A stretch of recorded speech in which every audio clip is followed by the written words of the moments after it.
Hello and welcome to MarketSquare, your go-to show for deep insight into business and economic trends. I'm Olaitan Adebayo, and today we are diving into key developments across Nigeria. Stay with us.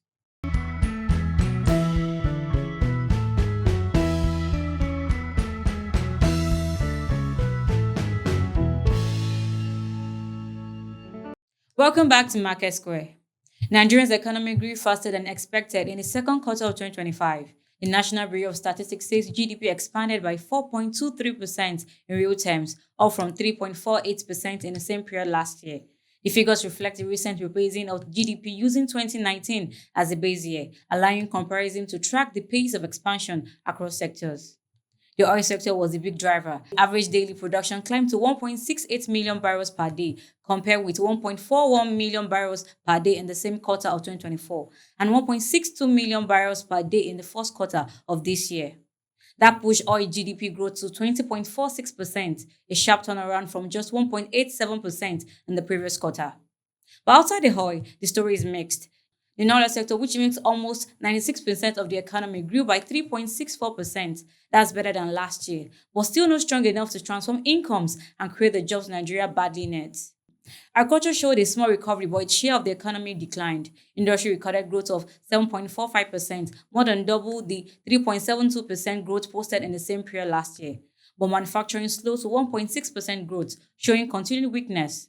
Service, on the other hand, performed strongly, with finance, telecommunication, and transport leading the way. Still, there's a gap between what the numbers say and how people feel. Inflation, though easing slightly, is still high and easing into household budgets. Official unemployment numbers remain under debate, with many analysts saying the reality on the ground is worse. For many small businesses and families, higher costs and weak demand continue to overshadow the positive growth headline. While GDP growth above 4% shows resilience, it is not enough. In July 2025, the Minister of Finance and the Coordinating Minister of the Economy, Wale Edun, said Nigeria must sustain annual economic growth of at least 7% if it's to make a meaningful impact on the lives of its poorest and most vulnerable citizens. The structure of growth also matters. Services are expanding, but weak performance in manufacturing and trade highlights deeper challenges in the real economy. The private sector wants that growth on papers isn't translating into real improvements. Manufacturing is still sluggish, trade is still slowing, and consumer demand remains soft. Unless business costs come down and the productive sectors get some relief, the gap between economic data and everyday realities could widen further. The oil sector has given the economy a lift this quarter, but a lasting recovery depends on broader progress in agriculture, industry, and manufacturing.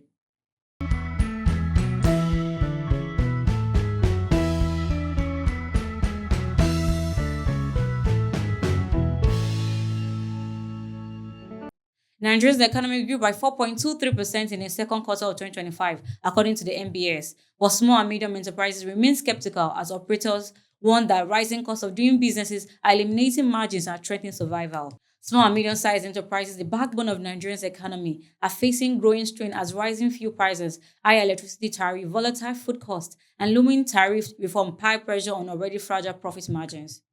Recent figures from the National Bureau of Statistics suggest that inflation is easing down compared to the previous months. But this micro improvement is not trickling down to the micro level. For many small businesses, the daily reality remains one of the unstable input costs, weakening cash flow, and reduced working capital. Energy costs stand out as a central pain point. Following the removal of subsidies and tariff adjustments, commercial electricity prices have surged, with regulators moving towards cost reflective billing for heavy users. At the same time, fuel prices have remained volatile, with pump prices in some outlets climbing to the high hundreds of naira per litre. The result is that more of business revenue is being consumed just to power operations, from sewing machines and cold rooms to small restaurants and salons. Logistics and food supply challenges add to the burden. Poor infrastructure and rising transport expenses mean that even when goods are cheaper at the farm gate, by the time they reach urban markets, the costs have tripled. SMEs forced to absorb these shocks often try to pass some of them to consumers, but with disposable income already stretched thin, higher prices quickly translate into weaker demand and reduce sales. Policy shifts are also creating uncertainty. A sweeping tax reform scheduled to take effect next fiscal year is designed to broaden the government's revenue base and modernize collection. Yet, for small business operators, the reform signal more paperwork, higher compliance costs, and the possibility of steeper tax liabilities. For businesses already struggling to keep their doors open, this raises the risk of downsizing, moving into informality, or closing entirely. The consequences of these pressures are significant. SMEs make up the majority of Nigerians' businesses and employ a large share of the population. If they falter, the ripple effects will be felt in job losses, reduced household incomes, and a slowdown in local supply chains. Rising defaults on loans and unpaid bills will further weaken an economy still trying to regain its footing after the pandemic. Unless government policy is adjusted, Nigerians could see widespread small business failures. Targeted relief measures such as energy subsidies for micro businesses, clear guidance on tax rules, credit support, and accelerated infrastructure repair could provide much more needed breathing space.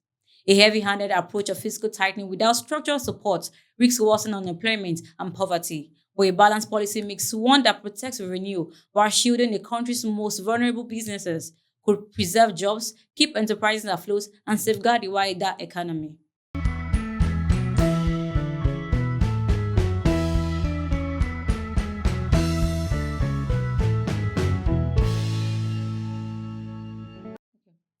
Amid these concerns, private sector leaders have cautioned that the federal government's new tax regime could worsen the strain, warning that additional compliance burdens may push more businesses into distress.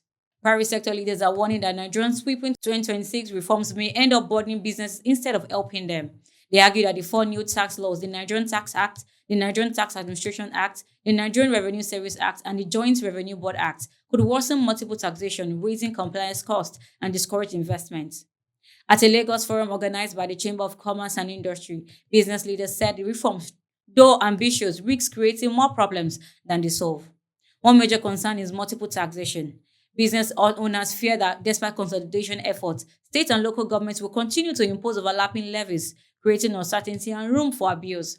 In sectors like logistics, companies already report being stopped multiple times along a single delivery route, each checkpoint demanding fees. Another issue is the sharp increase in capital gains tax. The rate has been raised sharply from 10% to 30%. For many companies struggling with high cost, weak consumer demand, and currency volatility, this steep hike could stifle growth and shrink the tax base over the time. Compliance also remains a challenge. The reform promises a streamlined digital tax system, but small and medium enterprises may struggle with the cost of new reporting requirements and digital infrastructure. Without support, more firms may slip into informality, undermining the goal of broadening the tax nets. The British Chamber of Commerce added another concern: clarity. Provisions such as turnover threshold for small businesses remain confusing. Misinterpretation could lead to compliance errors, penalties, and strained cross-border transactions. The removal of foreign loan interest exemptions has also raised alarm among investors who face higher borrowing costs. Beyond compliance and cost, business leaders question transparency. They argue that without clear accountability in how tax revenues are being spent, public trust will remain weak. The government, however, maintains that the reforms mark a watershed moment. The executive chairman of the Lagos Internal Revenue Service described them as a bold attempt to modernize Nigeria's tax system, expand digital taxation, and introduce incentives for export-oriented industries. He insists that implementation is the key, not the intent of the law. Nigerians need more than non-oil revenue to ease its debt burden and fund development, but the balance is delicate. Tax reform must raise government revenue without choking business growth. Reform is necessary, but it must not come at the expense of enterprise survival.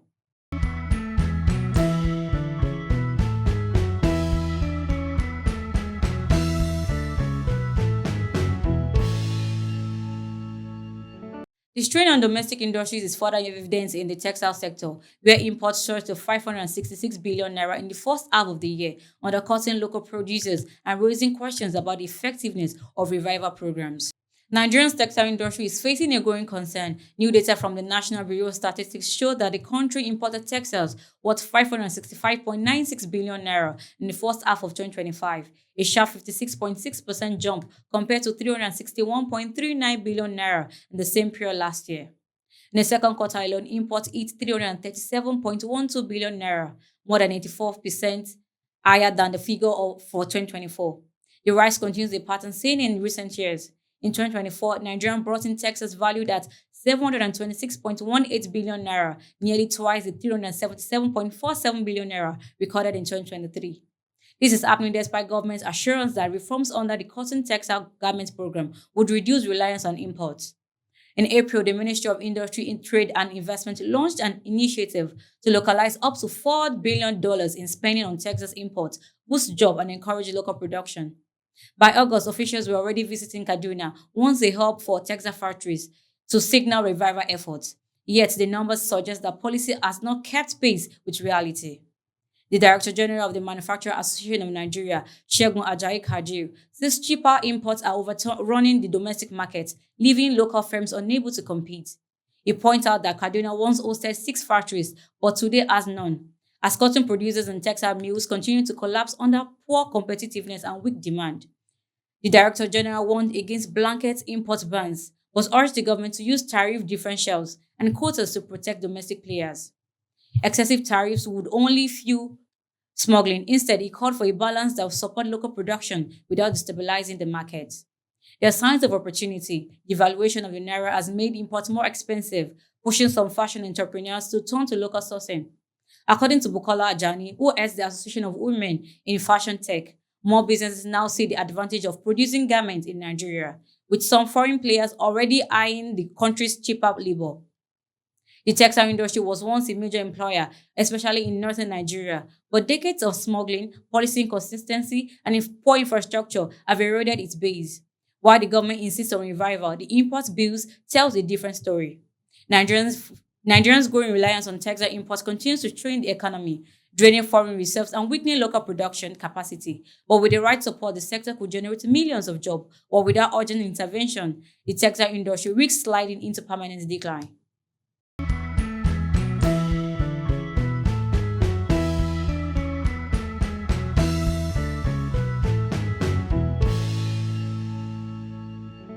Nigeria's economy expands on paper, but labor disputes the gains. Small businesses face rising costs, private sector leaders warn of tax burdens, and textile imports continue to undermine local producers. These are the stories shaping the market today. I'm Olaitan Adebayo, and this is Market Square. Thank you for staying with me. See you on the next one.